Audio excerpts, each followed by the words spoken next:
Dear students, BSc third year unit second paper third. तो last class में हमने एक टॉपिक स्टार्ट किया था। आज की क्लास में हम उस टॉपिक को कंप्लीट करेंगे। ओके, तो आपका एक पॉइंट रह गया था यहाँ पर, तो मैं आपको थोड़ा सा पहले पिछला बता देती हूँ, फिर हम आगे इसमें करेंगे। और सेकंड बात, ये हिंदी और इंग्लिश मीडियम के लिए अब वीडियो सेम बनेंगी आज से। और ऑफलाइन क्लास में मैं आपको कॉम्प्लेक्स करवा रही हूँ और ऑनलाइन क्लास में हम डायनेमिक्स करेंगे। क्लियर ना?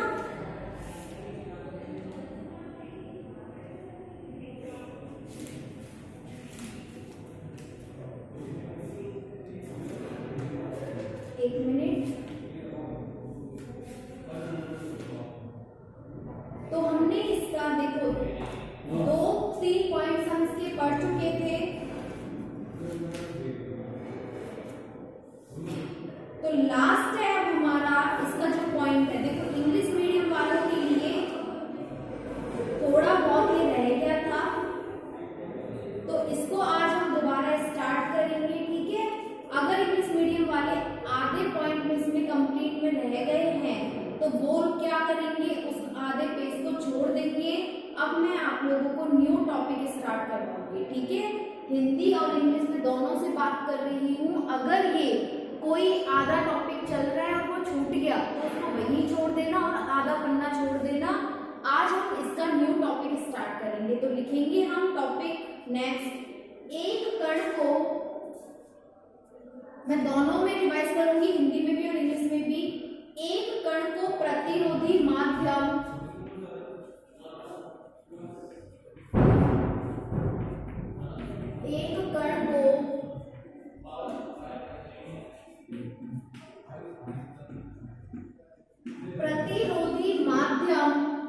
जिसका प्रतिरोध वेग के वर्गानुपाती है,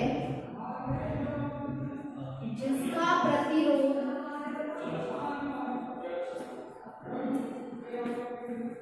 वेग के वर्गानुपाती है, वर्गानुपाती है, में गुरुत्वाकर्षण के अधीन, में गुरुत्वाकर्षण के अधीन, गुरुत्वाकर्षण के अधीन u वेग से सीधे ऊपर की ओर, u वेग से सीधे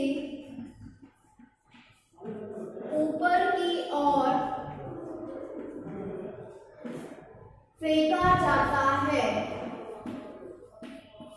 फेंका जाता है। कण की गति की विवेचना करना, कण की गति की विवेचना करना,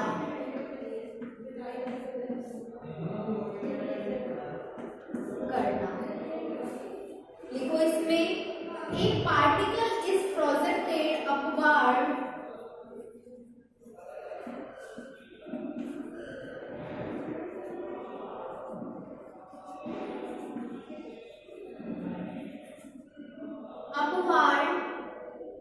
with velocity u,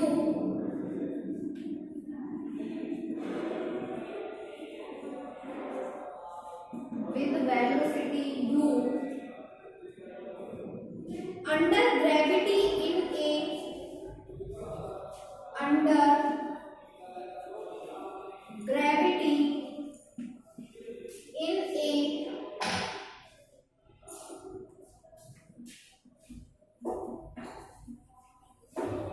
resisting medium, medium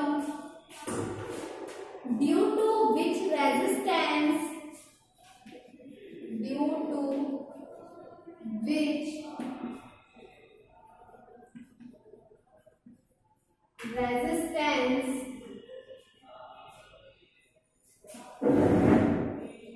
as a square, as a square of velocity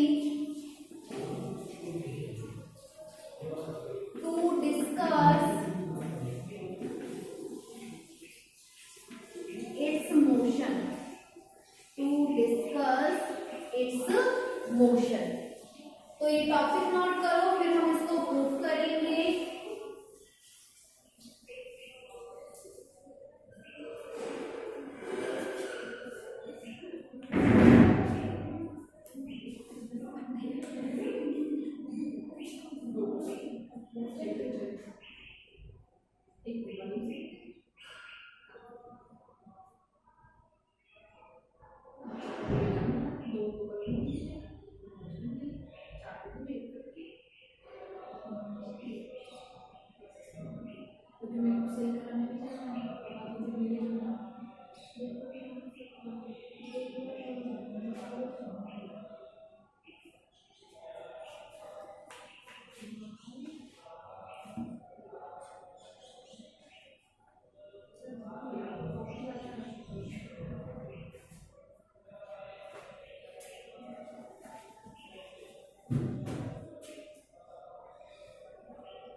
note कर लिया, अब आगे सॉल्व करो इसे।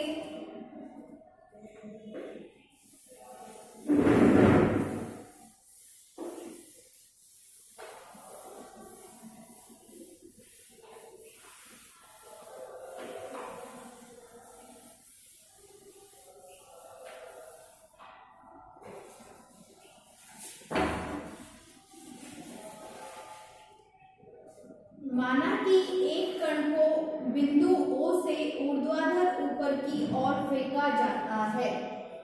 माना कि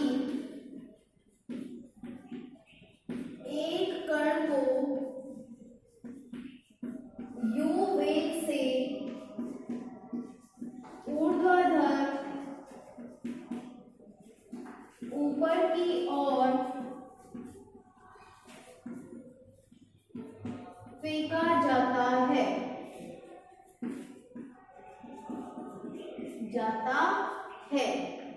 It means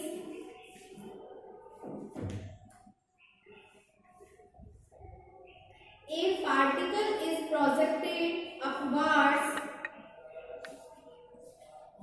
A particle is projected upwards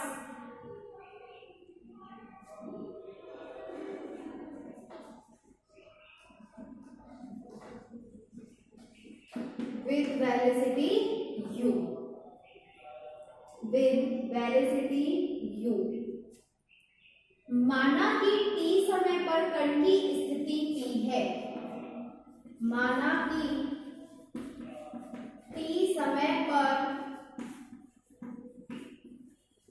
कण की स्थिति p है।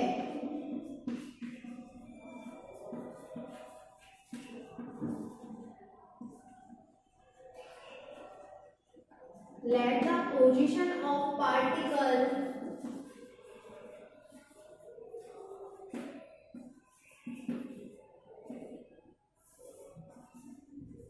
at any time p.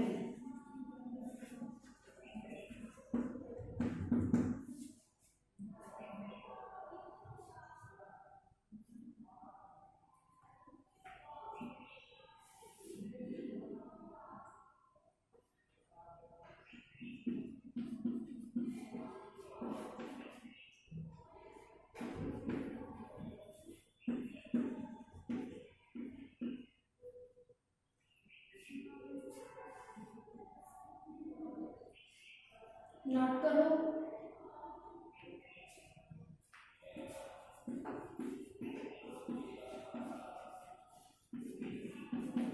Where जहां OP इक्वल टू x, बिंदु P पर कार्यरत बल, बिंदु P पर कार्यरत बल, वर्किंग फोर्सेस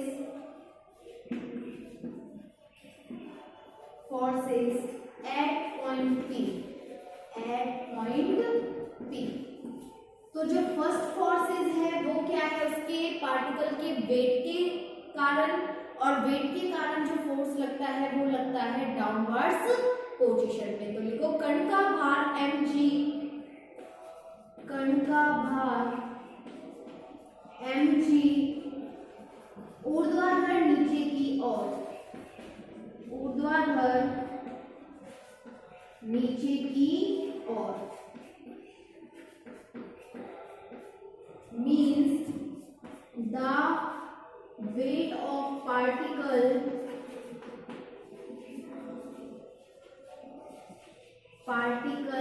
mg ये लगेगा वर्टिकली डाउनवर्ड्स,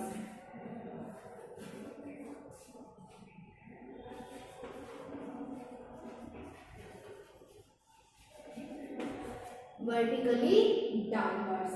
अब जो इसका रेजिस्टेंस फोर्स है, प्रतिरोधी बल है, हम फेंक रहे हैं उसे ऊपर की ओर अपवार्ड डायरेक्शन में, तो अपवार्ड ऊपर की ओर जाएगा तो प्रतिरोधी बल कहाँ लगेगा, नीचे की ओर लगेगा, इट मींस डाउनवर्ड पोजीशन में लगेगा। तो नोट करेंगे नेक्स्ट पॉइंट, यहां तक नोट करो पहले।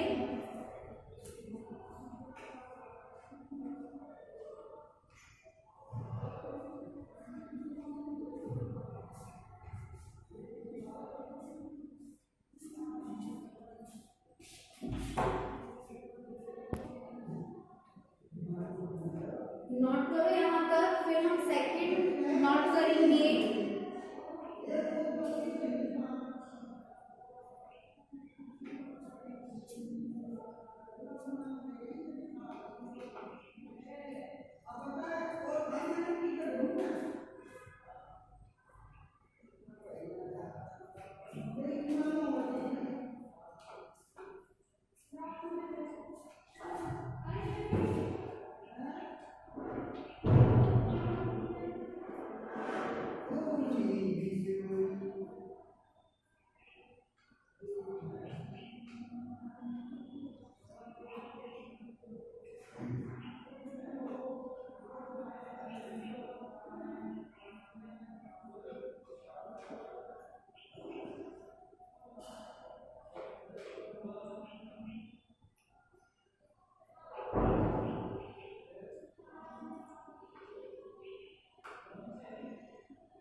नेक्स्ट देखो इसमें second force,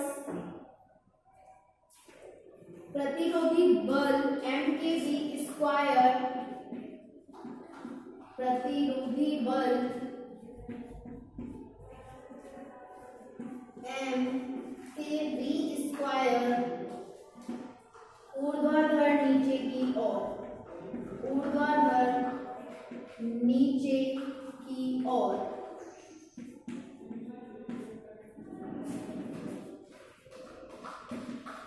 resistance force we square ये लगेगा वर्टिकली डाउनवर्ड्स।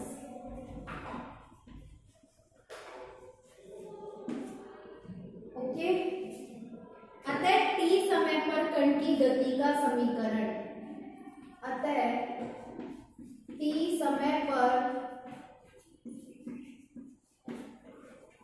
कण की गति का समीकरण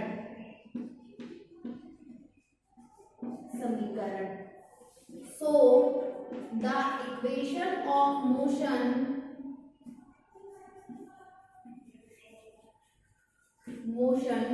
एट टी टाइम, तो मोशन क्या हो जाएगा, M D two X upon D T square. ये हमने पहले भी सॉल्व कर लिया था इसी तरह का एक टॉपिक। माइनस का एम जी हम उसको वर्टिकली अपवर्ड्स मतलब ऊपर की तरफ फेंक रहे हैं, बाहर लग रहा है उसका नीचे की तरफ मतलब डाउनवर्ड्स में। तो जो डायरेक्शन है उसके चेन को हमने नेगेटिव साइन से यहाँ रिप्रेजेंट किया है, और माइनस तो वो है एम के वी स्क्वायर। तो हमारी इक्वेशन क्या हो गई यहाँ से, M D two X upon D T square minus का M G minus M K V square. M से क्या करेंगे, इस इक्वेशन को डिवाइड करेंगे तो हमारे पास m से भाग देने पर, m से भाग देंगे तो D two X by D T square minus का g माइनस का के वी स्क्वायर। तो ये हमारे पास एक इक्वेशन है, इसे समीकरण इक्वेशन नंबर 1 समीकरण 1 दे दो, फिर आगे लिखेंगे हम इसमें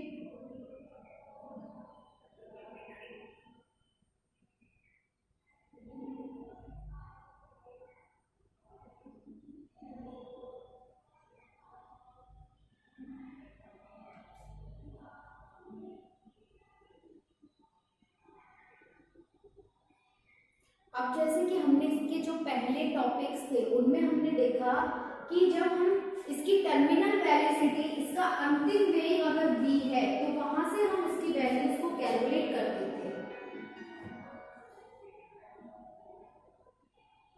नोट करो यहाँ तक इसे।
यहाँ से हमारे पास अगर हम terminal velocity capital V put करते हैं तो मतलब अंतिम वेग अगर हम कैपिटल V रखेंगे तो इसका मान क्या हो जाएगा, 0। तो क्या आएगा, अगर हम अंतिम वेग 0 रखेंगे तो माइनस का g माइनस k ये चेंज हो जाएगा कैपिटल V में। तो यहाँ से g इक्वल टू माइनस का k v स्क्वायर, तो यहाँ से जो वेलोसिटी आएगी वो आएगी g अपॉन k। जैसे कि हमने जो सेकंड टॉपिक था ना उसमें हमने कैलकुलेट कर लिया था इसको, तो वहां पर जो हमारी वेलोसिटी थी टर्मिनल वेलोसिटी उसकी वैल्यू क्या थी, g अपॉन k। तो वहां से हम इसकी वैल्यू को डायरेक्ट पुट करेंगे आगे। तो नेक्स्ट नोट करोगे,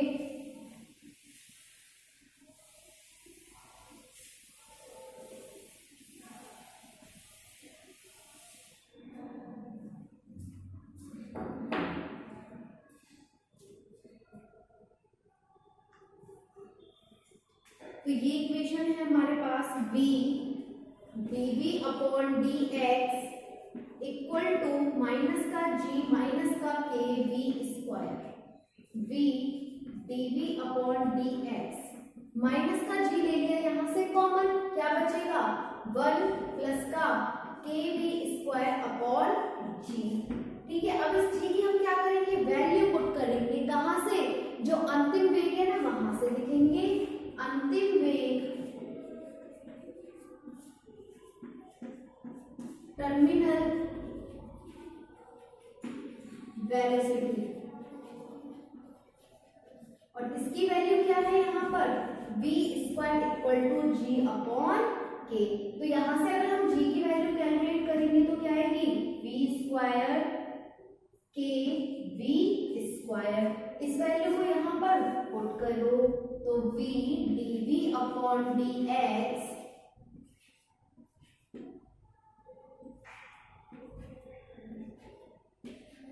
dv upon dx equal to minus का g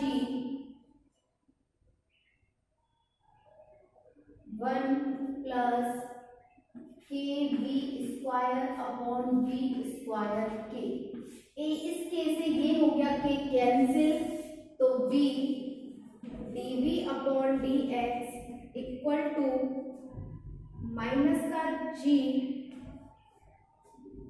1 plus V square upon capital V square. ठीक है, लिखेंगे आप, नोट करो यहां तक इसे।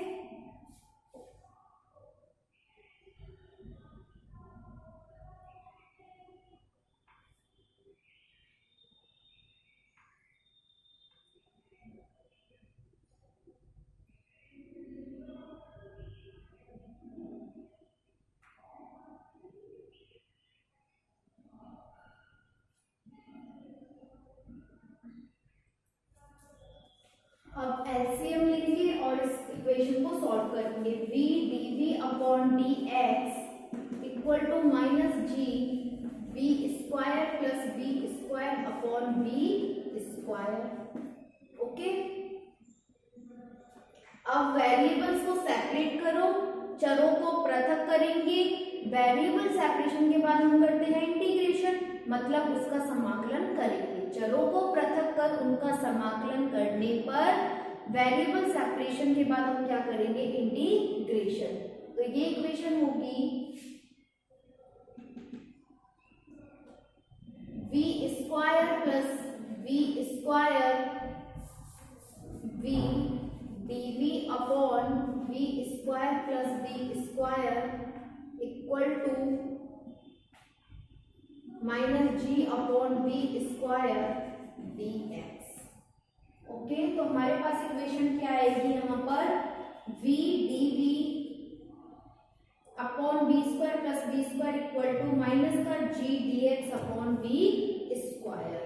तो इस माइनस के साइन को यहाँ पर मल्टीप्लाई कर देंगे तो g upon v square dx minus का v dv upon v square plus का v स्क्वायर। बोथ साइड्स मैंने किससे मल्टीप्लाई कर दिया, 2 से, ताकि जब हम इसका यहाँ पर इसको t नेट करेंगे, इंटीग्रेशन करेंगे तो वो क्या हो जाएगा, इजी। तो बोथ साइड्स मैंने क्या करा, 2 से गुणा कर दिया दोनों पक्षों में, तो 2 का गुणा जब हम दोनों पक्षों में कर रहे हैं, बोथ साइड्स करेंगे तो उससे इक्वेशन कोई भी इफेक्ट नहीं आएगा। नोट करो इसे।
तो आगे नोट करो अब इसमें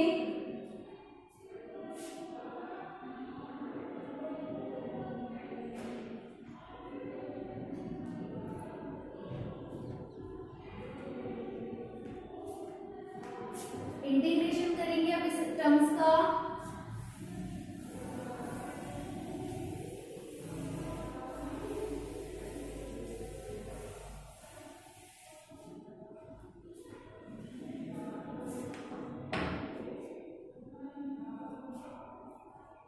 तो 2g/b² dx का हो गया x माइनस का log v² plus b² plus का c। तो इंटीग्रेशन करने पर हमारे पास ये इक्वेशन आएगी। देखो हमने यहाँ क्या किया है, v² प्लस b² हमने लेट किया t के, ये है कांस्टेंट। b² का क्या हो गया 2v dv/dt। तो 2v dv क्या हो गया dt/t, मतलब log t, और t की वैल्यू क्या है v² प्लस b², और एक कांस्टेंट लग गया c, माइनस का साइन रहा एज इट इज।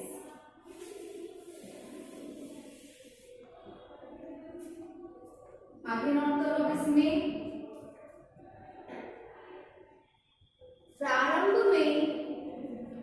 प्रारंभ में इनिशियली व्हेन, तो प्रारंभ में हमारे पास x का मान भी 0 था और जो v था, जो हमारा वेलोसिटी है वो क्या गिवन है, u गिवन है। तो यहां से हम किसकी वैल्यू कैलकुलेट करेंगे, c की वैल्यू कैलकुलेट करेंगे। तो पुट करो, जब x 0 रखेंगे तो ये इक्वेशन हो गई 0 इक्वल टू माइनस का log v² plus u² plus का c। तो c की वैल्यू होगी log v² प्लस का u²। c की वैल्यू इस इक्वेशन में रखेंगे, पुट करेंगे, तो देखो 2g/v² x equal to minus log v² plus v² plus का log v² प्लस का u²। 2g/v² x equal to log a minus log b, क्या होता है log a/b, log v² plus u² v² plus का v²। तो यहां से हमने क्या किया, log की प्रॉपर्टी फॉलो करी, और log की प्रॉपर्टी फॉलो करके हमारे पास इक्वेशन नंबर 2 आ गई। इसे गिवन कर देना इक्वेशन नंबर 2।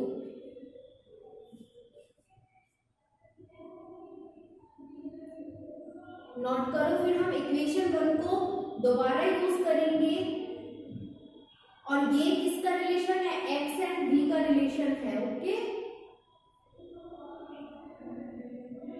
तो नोट करो इसे यहां तक।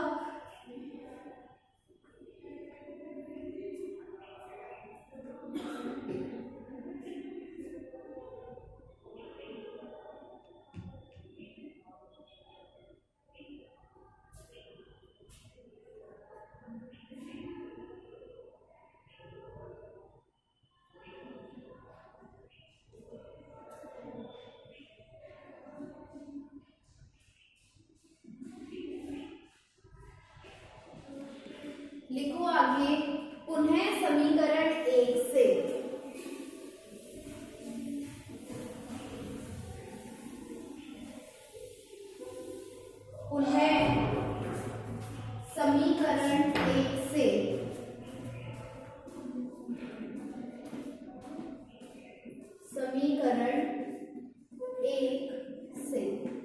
अगेन फ्रॉम इक्वेशन 1, तो इक्वेशन 1 को यूज में लेंगे और यहां से हम क्या करेंगे, इसकी वैल्यू कैलकुलेट करेंगे। तो इक्वेशन 1 क्या है हमारे पास, v dv अपॉन dx। तो मैं इक्वेशन 1 लिखती हूँ पहले, v dv upon dx minus का g 1 plus v square upon v square. ये क्या है, एक्सेलरेशन है। क्या है, एक्सेलरेशन है। तो क्या मैं इस इक्वेशन को dv अपॉन dt कर सकते हैं, ये भी त्वरण है और ये भी त्वरण है, दोनों क्या है, इक्वल है। माइनस का g 1 plus v square upon v square.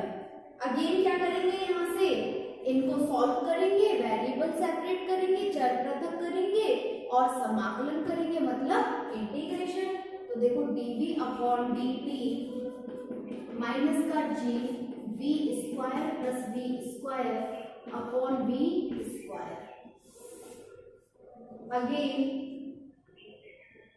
यहां से हो जाएगा इसका माइनस का g upon v square dt dv upon v square plus का v स्क्वायर। इंटीग्रेशन करो, माइनस का g upon v square t equal to, इसका अगर हम इंटीग्रेशन करेंगे तो फॉर्मूला होता है 1 upon V tan inverse v upon v plus का c1। अगर हमने वहां c1 यूज करा है तो इसे c2 कर देना और वहां c यूज करा है तो इसे c1 पुट कर देना, लेकिन दोनों कांस्टेंट अलग अलग होने चाहिए, डिफरेंट होने चाहिए। क्लियर।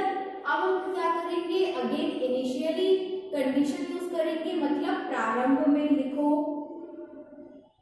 प्रारंभ में इनिशियली व्हेन,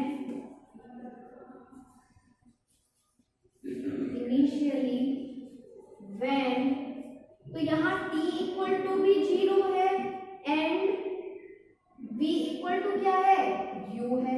तो अगेन इनको पुट करोगे तो ये इक्वेशन हो गई 0। तो हमारे पास आएगा 0 equal to 1 upon v tan inverse u upon v plus का c1। तो c1 की वैल्यू है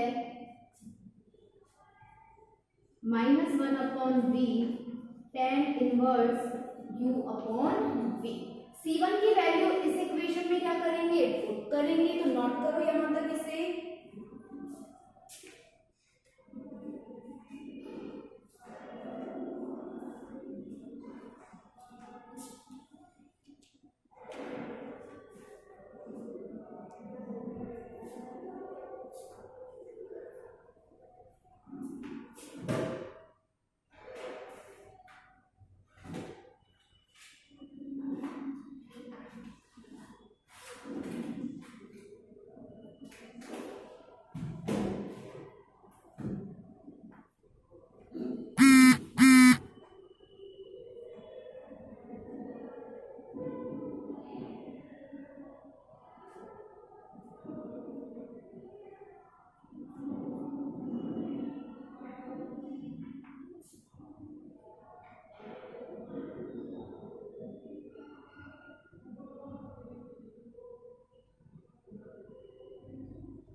नेक्स्ट देखो इसमें c1 की वैल्यू पुट करेंगे। अब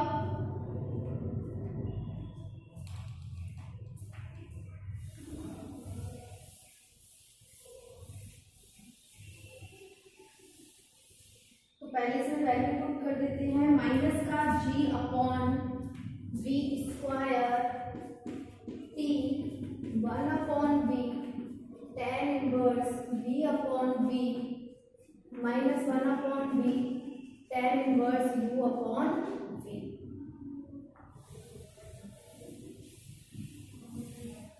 तो ये हमारे पास कंडीशन है इसकी। नेक्स्ट जब हम c1 की वैल्यू को इसमें पुट करते हैं, तो c1 की वैल्यू पुट करने के बाद हमारे पास इक्वेशन आ गई है।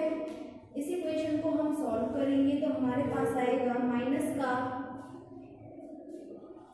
g upon v t equal to tan inverse u upon v minus tan inverse v upon u means इसमें से हमने क्या किया, v को कॉमन लिया और एक भी कॉमन लेके यहां से क्या हो गया, कैंसिल हो गया। Okay, equation number third, equation number third. इसके आगे हम इसको नेक्स्ट क्लास में सॉल्व करेंगे। आज आपकी क्लास यहीं तक।